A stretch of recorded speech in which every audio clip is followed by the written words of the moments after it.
Meus irmãos, a paz do Senhor, seja bem-vindo ao canal Família. Quem vos saúda é o seu irmão em Cristo, pastor Davi Costa, residente na cidade de Ribeirão Preto, estado de São Paulo.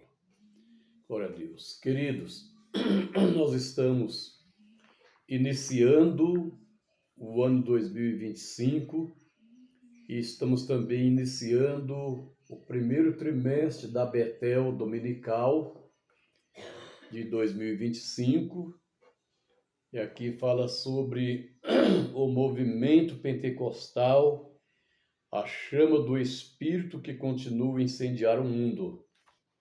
Glória a Deus. E estamos aqui na lição de número 1 do nosso primeiro trimestre. Glória a Deus, que fala sobre a descida do Espírito Santo. É o tema principal desta lição, a descida do Espírito Santo, sobre o início de uma transformação na vida do crente. Glória a Deus.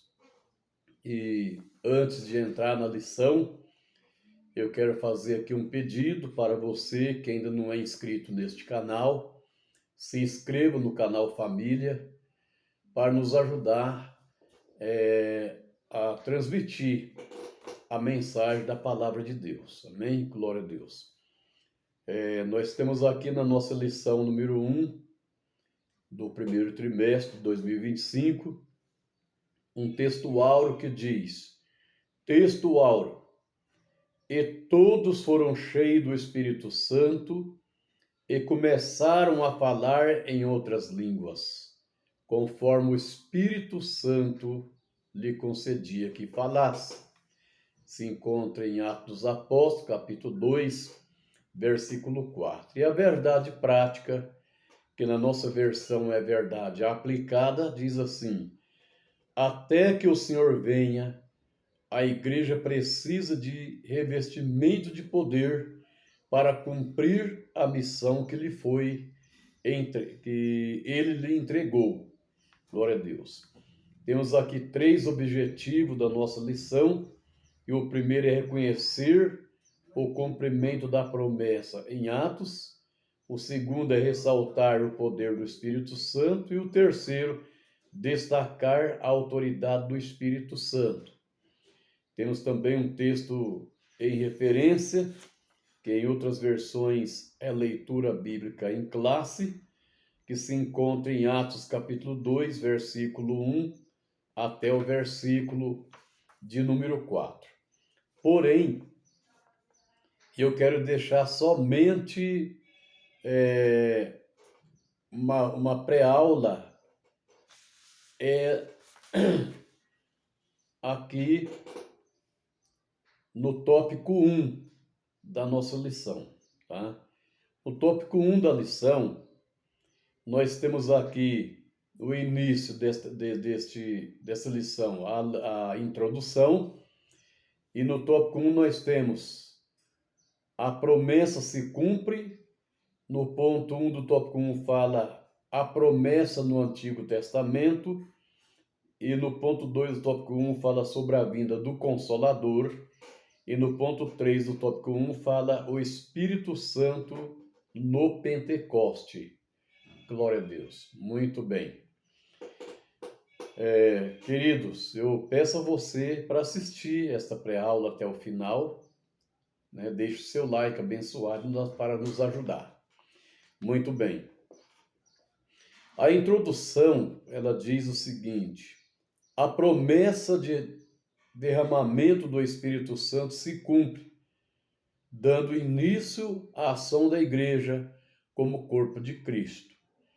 A presença do Espírito Santo em meio aos primeiros crentes os levou a anunciar a salvação até os confins da terra, independente das adversidades, perseguições e batalhas espirituais que enfrentaram. Então, vimos aí que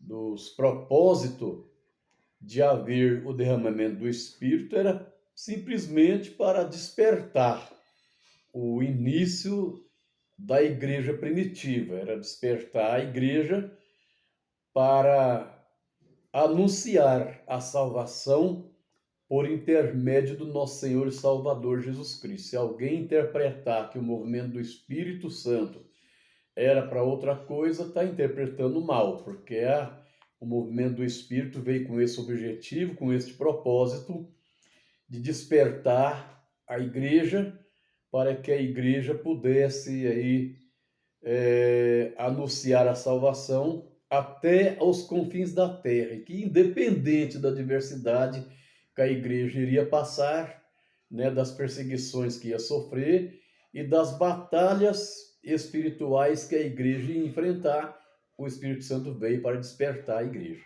Amém? Glória a Deus. Então vamos lá. A promessa se cumpre. Olha que coisa interessante. A Bíblia diz que Deus falou que derramaria o teu espírito sobre toda a carne, ali em Joel capítulo 2, versículo 28 ao 29. Significa que no Antigo Testamento o Espírito Santo era restrito somente aos profetas, né? Era só aos profetas, e nem todos os crentes, nem todas as pessoas que serviam a Deus, nem todas as pessoas recebiam o Espírito Santo. Mas aí, quando ele diz que derramaria o seu Espírito sobre toda a carne, não significa que até mesmo os animais receberiam o Espírito Santo. Significa que o Espírito Santo seria derramado em todas as pessoas, para que essas pessoas pudessem ser usada para realizar a obra de Deus na terra. Amém? Aqui no ponto 1,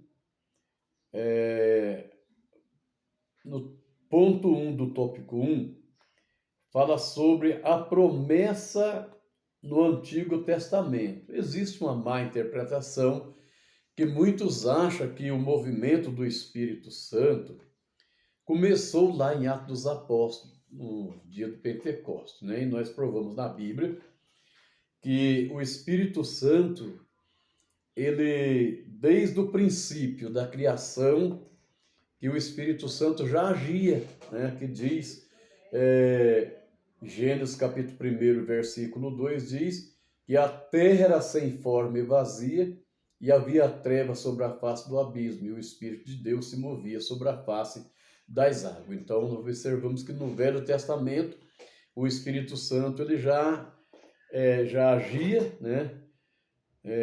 Aqui, ó, embora o Espírito Santo estivesse em atividade durante todo o período do Antigo Testamento, observamos que vários profetas falaram sobre o Espírito Santo. Não foi somente o profeta Joel, como também Moisés falou lá em Êxodo 31, 1 ao 5, número capítulo 11, versos 16 ao 30, e 1 Samuel, 2 Samuel, Neemias, Isaías, Ezequiel, Miqueias, e por fim também o Joel, que falou, através do Joel, Deus fez a promessa que derramaria o teu espírito sobre toda a carne, dizendo que os vossos filhos e as vossas filhas profetizarão, os vossos velhos terão sonho, e os vossos jovens terão visões. E por que ele disse isso? Porque naquela época lá, existiam muitas pessoas que pertenciam às famílias israelenses, pessoas estrangeiras que vinham de outras nações trabalhar como escravo para as famílias israelenses, como servos e servas. Então, sem restrição, Deus havia de derramar o teu Espírito sobre todas as pessoas, né? Aqueles que habitavam junto com a família que servia a Deus, também receberia, com a finalidade de quê? Finalidade de realizar a obra e ser testemunha de Deus, tanto em Jerusalém, como em Samaria, na Judéia e até os confins da terra. Então ele atua desde a criação e ele continua presente, atuante na vida da igreja. A igreja precisa da ação do Espírito Santo enquanto a igreja se mantiver aqui na terra. Amém? Glória a Deus. Quando Jesus voltar, então aí a igreja vai estar vivendo lá com ele. Muito bem. Então aqui nós queremos encerrar aqui o ponto 1 do tópico 1 da lição 1, né, desse primeiro trimestre de 2025. Agora passamos aqui para o ponto 2, né, do tópico 1, fala sobre a vinda do Consolador. Existe uma coisa interessante, né? O Consolador precisava vir. Assim como Jesus veio, o Consolador precisava vir. E para que esse Consolador viesse, Jesus tinha que subir, né? Então, aqui a vinda do Consolador. Então, a Bíblia diz aqui que Jesus advertiu os discípulos sobre a sua partida. Observe só que sobre sua partida, ele revelando um aspecto importante do perfeito plano de Deus, a vinda do outro Consolador após a partida de Jesus Cristo. Nós observamos aqui na palavra de Deus, em João capítulo 14 e o versículo de número 2, né? Nós vamos observar aqui o que Jesus disse para os discípulos, para nós podermos entender, né? Por exemplo, ele diz assim, ó, na casa do meu pai há muitas moradas, se não fosse assim eu vos teria dito, pois vou preparar-vos lugar, né? Então, se Jesus não fosse, não tinha como o outro Consolador ele se manifestar. Então Jesus precisava ir e sentar lá à direita ou à destra de Deus para que ele intercedesse, para que o Pai enviasse com rapidez o outro Consolador. Observe aqui ainda, no capítulo 16, versículo 7, que diz assim, todavia, digo-vos a verdade, que vos convém que eu vá, porque se eu não for, o Consolador não virá a vós. Mas se eu for, enviá-lo-ei. Então, se Jesus não fosse, ele não tinha como enviar o outro Consolador. Então, para o pastor Ezequiel Soares, nós observamos que o Senhor Jesus se refere ao Espírito, se refere ao Espírito Santo como outro Consolador. Por que ele se refere ao Espírito Santo como outro Consolador, né? Porque o Espírito Santo, ele é alguém como Jesus, é igual a Jesus, né? Com uma função diferente, porque a função de Jesus Cristo é salvar, e a função do Espírito Santo é consolar, né? Mas observamos que o Espírito Santo, ele tem a mesma substância que Jesus tem. A mesma substância como glória, como majestade, né? Então, a glória e a majestade do Espírito Santo é a mesma glória e a mesma majestade que de Jesus. Observe só que nós podemos dizer, portanto, que era necessário que Cristo subisse ao céu. Ele subisse ao céu, né? E se assentasse à direita do Pai, para que, glorificado, ele pudesse enviar o Espírito Santo aos discípulos. Observamos aqui, ainda no capítulo 15 e o versículo número 26, que diz assim, mas quando vier o Consolador, que eu da parte do Pai vos hei de enviar, aquele Espírito da verdade que procede do Pai testificará de mim. Então, se ele não subisse, o Espírito Santo não vinha, para que, através do Espírito Santo, nós pudéssemos testificar. Então, nós observamos que com isso Jesus, ele evidenciou que o Espírito Santo daria continuidade ao ministério da revelação, levando os discípulos a assimilarem outros ensinamentos. Observamos aqui ainda que no capítulo 16 do Evangelho de João, versículo 12 e 13, diz assim: ainda tenho muito que vos dizer, mas vos não o podeis suportar agora. Mas quando vier aquele Espírito da verdade, ele vos guiará em toda a verdade, porque não falará de si mesmo, mas dirá tudo o que tiver ouvido e vos anunciará o que há de vir. Então observamos aí que a vinda do Consolador foi muito importante na vida da igreja, desde o dia do Pentecoste até agora, nos dias que estamos vivendo. Muito bem. Ponto 3 do tópico 1 diz: o Espírito Santo no Pentecoste. Né? Muito bem. Nós observamos que a palavra Pentecoste, nós observamos que ela se refere a uma festa que existia ainda no Antigo Testamento, que era uma das três festas das três festas solenes que era comemorada no Antigo Testamento, que é a festa do Pentecostes, também conhecida como festa das semanas ou festa da colheita. E é a segunda das três principais festas do povo judeu. Ali em Levítico capítulo 23, você pode acompanhar, ler esse capítulo, você vai entender, né, o que significa o Pentecoste. E graças a Deus que nós recebemos esse título de pentecostal, porque o Espírito Santo desceu no dia do Pentecoste. Amém? Ele recebeu esse nome por ser celebrado 50 dias após a Páscoa. Então, no dia do Pentecoste, aproximadamente estava ali reunido no cenáculo 120 crentes que ali estavam orando, estavam buscando a presença de Deus no cenáculo, quando de repente ouviu do céu um som como de um vento veemente e impetuoso e encheu toda a casa em que estava sentado. Aí o batismo do Espírito Santo, receberam o batismo do Espírito Santo.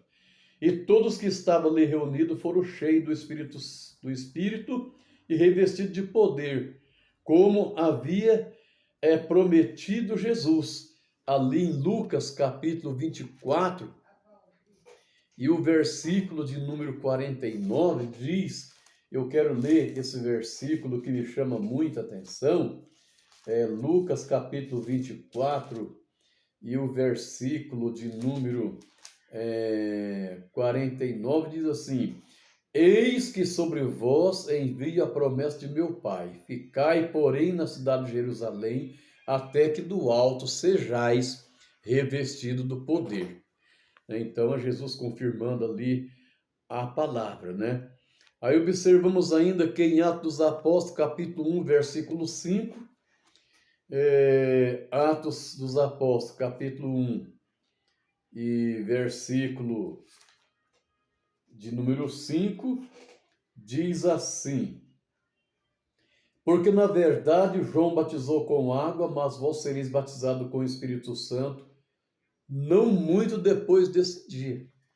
Então observamos, era Jesus confirmando a promessa que Deus havia feito através do profeta Joel, né? Eu observo que agora nas redes sociais existe muito meme pentecostal aí, muita coisa, muita pulação, muito movimento físico, considerando pentecostalismo. E eu quero dizer para vocês que se alegrar no Espírito faz parte do movimento pentecostal. O Espírito Santo veio para trazer alegria, para consolar o povo. E quando o povo é consolar, o povo é alegre, né? Mas o principal propósito de Jesus, de o Espírito Santo ter manifestado, eu vou ler aqui no capítulo 2, versículo 41 de Atos dos Apóstolos, onde diz aqui: de sorte que foram batizados os que de bom grado receberam a sua palavra, e naquele dia agregaram-se quase 3.000 almas. Então, observamos ali que no dia do Pentecoste o movimento também foi grande.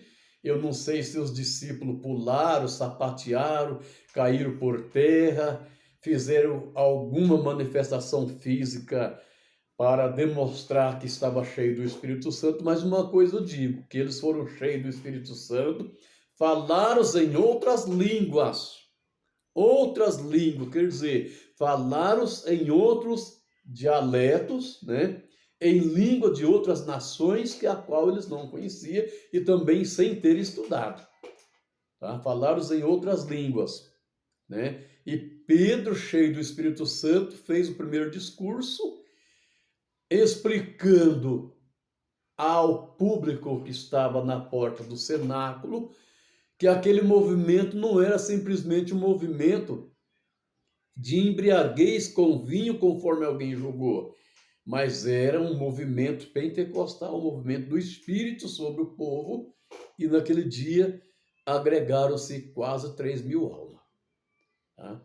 E eu, como eu gosto de deixar somente o tópico 1, quero aqui estar encerrando, né, esse tópico e dizer para vocês que eu não sou professor, eu sou aluno, porquanto a minha lição é de aluno, tá? Eu não sou professor, eu sou aluno. Eu faço parte da escola dominical porque eu gosto da escola dominical, tá bom? Mas aqui, comentarista que você viu, eu ensinei que Jesus revelou aos seus discípulos um aspecto importante do perfeito plano de Deus, a vinda do outro Consolador após a sua partida. Ao encerrar essa videoaula, eu gostaria aqui de fazer uma oração em agradecimento a Deus por você que vai assistir este vídeo, por mim, por ter tido essa oportunidade, por todos os crentes que servem, as pessoas que servem a Deus. Nosso Deus e nosso Pai, em nome do Senhor Jesus Cristo, eu quero estar orando agora e agradecendo ao Senhor, meu Deus, por essa oportunidade que a qual o Senhor tem me concedido estar aqui, gravando esse vídeo, falando, Pai, da Tua palavra por intermédio dessa primeira lição do ano 2025. Nosso Deus, nosso Pai, quero te agradecer pela vida desse irmão, dessa irmã, desse moço, dessa moça, dessa criança, desse adolescente, que vai assistir, meu Deus, esse vídeo. Meu Pai, abençoa de uma maneira e uma forma toda especial e abençoa esse ano, meu Deus, que esse ano seja um ano próspero, um ano cheio de bênção, cheio da prosperidade, das provisões de Deus na vida da sua igreja, na vida do seu povo sobre a face da terra. Nosso Deus e Pai, nos ajuda, nos guarde de todo mal, meu Deus, abençoa de uma maneira e uma forma todo especial ao seu povo. Eu te peço e te rogo e também te agradeço em nome de Jesus. Amém.